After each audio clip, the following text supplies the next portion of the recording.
Hello दोस्तों, स्वागत है आपके अपने YouTube channel study MCQ one पर। मैं हूं सुधीर कुमार।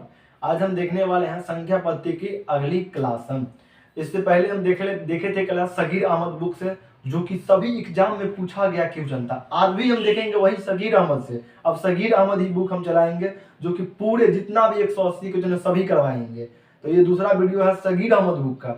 चलिए देखते हैं आज की क्लास। अगर चैनल पर नए हैं तो सब्सक्राइब जरूर कर दीजिएगा। प्रश्न है, किसी संख्या को 3, 5 और 8 से उत्तरोत्तर भाग करने पर शेषफल क्रमशः 1, 4 और 7 प्राप्त होता है। यदि भाजकों का क्रम उलट दिया जाए तो शेषफल क्रमशः क्या हो जाएगा। ऐसे प्रश्न को कैसे हल करते हैं देख लीजिए। 3, 5 और 8 से भाग देने पर 1, 4 और 7 बचता है। तो पहला काम हम क्या करेंगे, देखिए 1 है, 1 को गुणा हम किसी से नहीं करेंगे क्योंकि 3 का ही एक शेषफल है, तो 1 का 1 दे देंगे। दूसरा, अब एक काम कर लिए। अब 4 से हम काम करेंगे तो 4 तिया हो जाएगा, 4 गुने 3। अब तीसरा, इसका भी काम कर लिए, तो अब इसमें क्या करेंगे, हम ये 2 लेंगे, यानी 7 गुने 3 गुने 5 और 8 से एक बार लास्ट में भाग देंगे। फिर हम यानी 1 + 4 तिया 12 और 7 तिया 25 105। ये पूरा हो गया 118। अब हम 118 में हम 8 से भाग देंगे, जो 8 से हम भाग नहीं दिए थे। 8 से भाग देने का मतलब हो जाएगा, यानी 14 × 14 = 112, 14 मरतबे हो जाएगा, शेषफल बच जाएगा 6।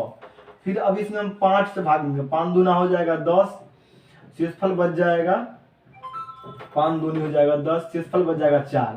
अब इसमें हम 3 से भाग देंगे, 3 से हो जाएगा 0 मरतबे, शेषफल बच जाएगा 2। अब क्या हो जाएगा, शेषफल पूछ रहा है ना, तो शेषफल हो जाएगा 6, 4, 2, जो आपको ऑप्शन में मिल जाएगा। चलिए देखते हैं अगला प्रश्न। किसी संख्या में क्रमशः 4, 5 तथा 6 से बारी बारी से भाग दिया गया तथा शेषफल 2, 3, 5 मिले। यदि अंतिम भागफल 7 था तो संख्या क्या हो जाएगा। ध्यान दीजिए, अंतिम भागफल 7 था। अंतिम भागफल क्या था, 7 था। अब इसमें कह रहा संख्या निकालना है, तो अंतिम 7 था ना, तो 7 अंतिम में क्या है, 6 है, और जोड़ देंगे हम 5, शेषफल 5 था, 7 × 6 = 42, 5 हो गया 47। फिर 47 से हम क्या करेंगे, 47 पंजे, अब प्लस में जोड़ देंगे 3, 47 × 45 = 200, 7 × 5 = 35, 235 और 3 238। 238 को क्या करेंगे, फिर हम 4 से हम गुना करेंगे और जोड़ देंगे शेषफल। तो ये हो जाएगा, कितना हो जाएगा आपको, ये हो जाएगा 238, 2 चौका 800 और 3 चौका 12, यानी 920 और 8 चौक 32, 352 और 2 354, यानी 900 हो गया 54। इसका आंसर हो जाएगा, आपको ऑप्शन में मिल जाएगा। एक संख्या को क्रमशः 5, 7 तथा 11 से भाग देने पर क्रमशः 4, 6 तथा 10 शेष बचते हैं। उसी संख्या को 385, जो कि 5, 7 तथा 11 का गुणनफल है, उससे भाग देने पर शेषफल क्या होगा। देखिए ऐसे प्रश्न को कैसे हल करते हैं। सबसे पहले क्या है, 11 है तो 11 हम लिख देंगे, इसमें गुणन कुछ नहीं है तो 1 लिख देंगे, शेष जोड़ देंगे, 11 एकम 11 10 हो जाएगा 21। फिर हम लिखेंगे 21 और दूसरा गुना करेंगे 7 और शेष जोड़ देंगे, 21 सत्ते हो गया 147 और 6 153 हो गया। फिर क्या करेंगे, हम 153 को हम 5 से गुना करेंगे, शेष जो है वो जोड़ देंगे, तो ये हो जाएगा 153 पंच यानी 105 500 और 50 पच्चे 250 यानी 750 और 3 पंचे 15 765 और 4 हो गया 769।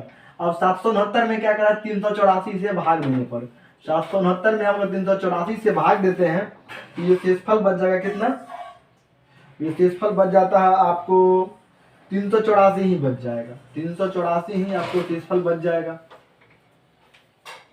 है, किसी संख्या को 585 से भाग देने के लिए किसी विद्यार्थी ने संक्षिप्त भाग का तरीका अपनाया। उसने संख्या को क्रमशः 5, 9 और 13 यानी 585 का गुणनखंड से एक के बाद एक भाग दिया तथा शेषफल क्रमशः 4, 8 तथा 12 पाया गया।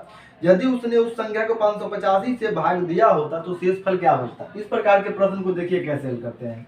यहाँ 13 के पास जो है कोई गुणनखंड नहीं है, तो हम क्या करेंगे, 13 गुने हम 1 लिख देंगे और शेषफल जोड़ देंगे, 13 एकम 13 और 12 हो गया 25।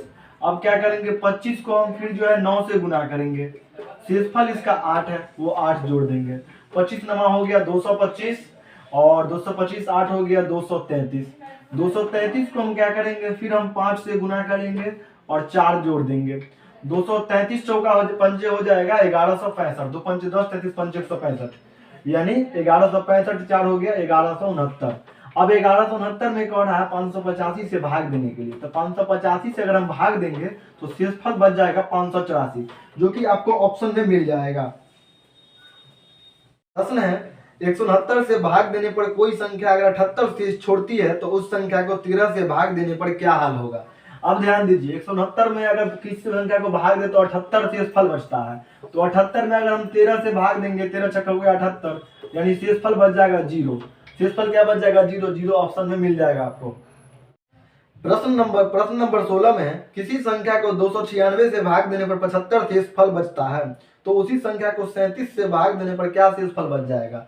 देखिए 75 शेषफल बचा ना, तो 75 में अगर हम 37 से भाग देंगे तो 37 दूना हो गया 74, शेषफल बच जाएगा 1। 1 आपको ऑप्शन में मिल जाएगा, 1 हो जाएगा इसका आंसर। प्रश्न है यदि किसी संख्या में 119 से भाग देने पर 19 शेषफल बचता है, तो उस संख्या को 17 से भाग देने पर क्या शेषफल बचेगा। देखिए ऐसे प्रश्न को कैसे हल करते हैं। 19 शेषफल बचा ना, बस शेषफल से आपको मतलब है 17 से भाग दीजिए, 17 एकम 17, शेषफल बच गया 2। इसका सही आंसर क्या हो जाएगा 2।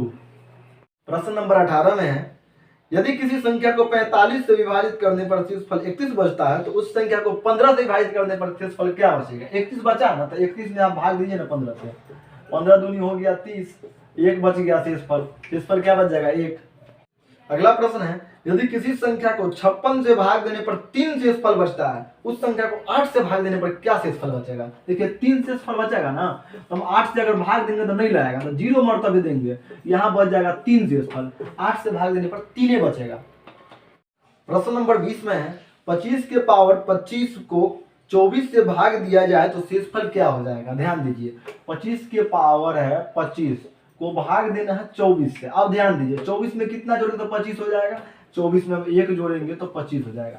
अब देखिए 1 जोड़ेंगे तो शेषफल इसका 1 होगा। शेषफल क्या हो जाएगा 1, क्योंकि 25 का तो 25 सही है, तो 1 हो जाएगा इसका आंसर। चलिए आज की क्लास हम यही समाप्ति करते हैं, मिलेंगे अगली वीडियो में अगली क्लास लेकर के।